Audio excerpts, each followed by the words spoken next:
Welcome! I'm Nick Nitro and I am Lord of the Crucible. Today we are going to be reviewing the Aeon V2 from Ultra Sabers. Now, if you notice anything a little different between this and one of our previous videos, you'll see that we actually have a heavy grade blade here. And the reason for that, well, I'll go ahead and try and post the link right up here that you can click on in the video. It'll show you one of our previous tests that was done with a mid-grade blade. And yeah, at that point we kind of decided to go with heavy grade blades from now on. But in the meantime, I wanted to go ahead and go over some of the dimensions, the sizes, and just my general impressions on the Aeon before we get around to testing it. What you hear in the background is one of our birds, Rosie. She's a Gala cockatoo and she likes to talk a little bit, so I apologize. But as you can see, it's a fairly simple design here.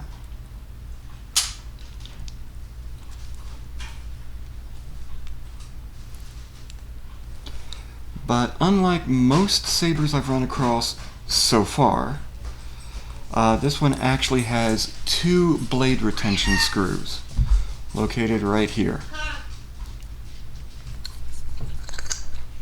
And we were fortunate enough for this one to be a blue blade. So this should show up on camera rather nice.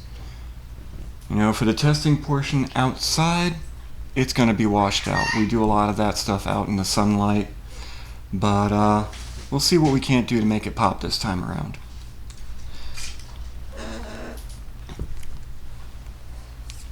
Now, I'd like to go over some of the measurements, as I'm trying to keep a database of all of this so that people can make a much more informed decision when they go and purchase a saber of their own. So let's just go ahead and take a few measurements.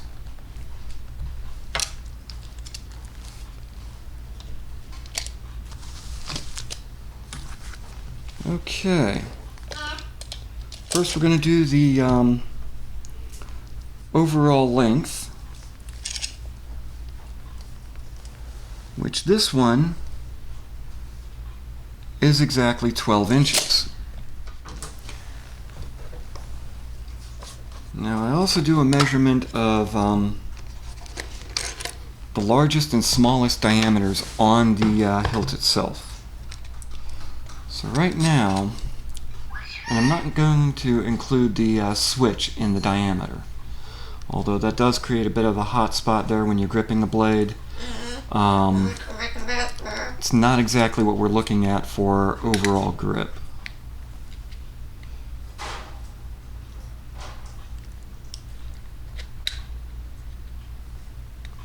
Okay, and that is 1.4 inches. Now the smallest area, the smallest grip diameter, I don't imagine it's going to be too terribly different. You know, I don't see much in the way of a pronounced choke point. It's actually very subtle through here. I'm thinking we might see maybe a 1.2 inch. Let's see what we find. Yep, right there. And that's measuring inside the groove. I don't know if you can see that right here, but inside the grooves for the grip, it is 1.25 inches. So not too much difference between your maximum and your minimum diameters. Something else I try and pay attention to is the balance point.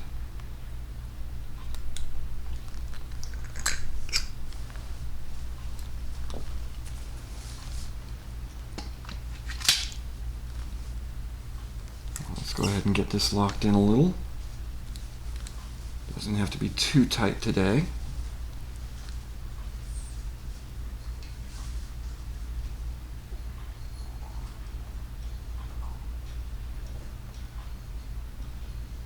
Right about there.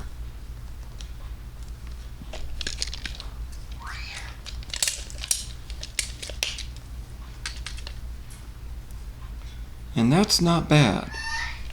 That was actually only 3 inches in front of the emitter.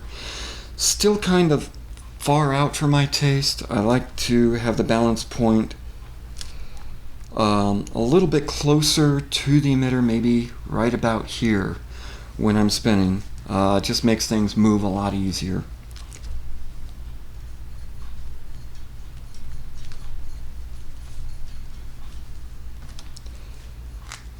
Okay. And there's one other thing that we need here. Give me just a second. I need to go get a scale. Okay, here we are. We've got our scale. Let's go ahead and find out exactly what the hilt weighs. We're not going to measure the weight with the blade. Just because, well, if you get a shorter blade or one of a different length or a different grade, it can really change the weight here. But we will include the blade plug. Just to be thorough.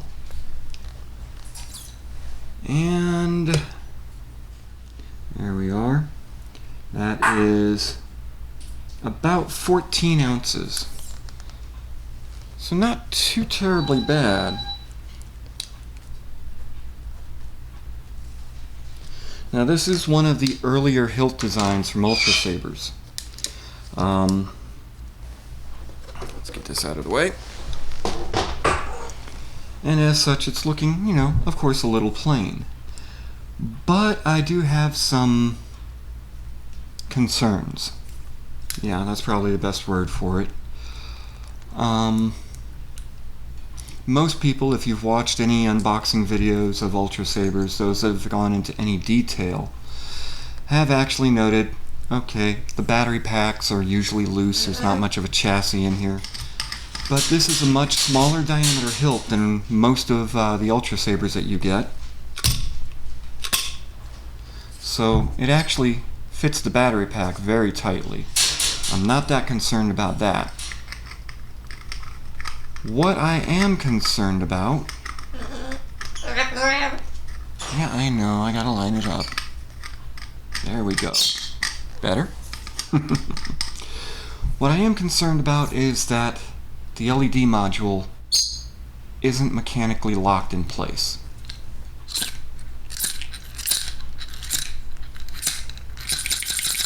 A little more. Come on. There we are. There it is, right there. It's just free floating in there. And, you know, I'm kind of expecting that to take a bit of damage when we get around to our testing phase, because if you push this blade plug all the way down, well, it will be secured, but if this had any windows in it, the blade plug would be sitting below the windows. So in fairness to any other hilt that I test, I'm getting to that. It's okay. Give me a minute. I know. I'm going to go ahead and test this with the blade plug mounted just inside the lip of the blade socket. Now that is unfortunately going to give the LED module room to move around in there, so I'm expecting something to happen during the drop tests. But we'll see exactly how well things go, but I'm certain you can probably hear that moving around in there. But all told, if you like a simpler hilt, it's not too bad. As far as spinning, I found that I was gripping more towards the emitter here. Personally, that's my style. But you have plenty of spaces down here to grip. So, with that being said, we'll go ahead and conclude this for today. And the next time you see this particular hilt, we'll be getting ready to test it. My name is Nick Nitro, and I'll see you in the Crucible. This is Nick Nitro, and I am Lord of the Crucible. If you've enjoyed today's video, by all means go ahead and click on the like button down below. Subscribe to the channel. It's the best way to hear about new videos coming out. If you also want to help us out a little bit more directly, go ahead and check out our Patreon page and the link down below. Thank you very much, and until next time, the Crucible has spoken.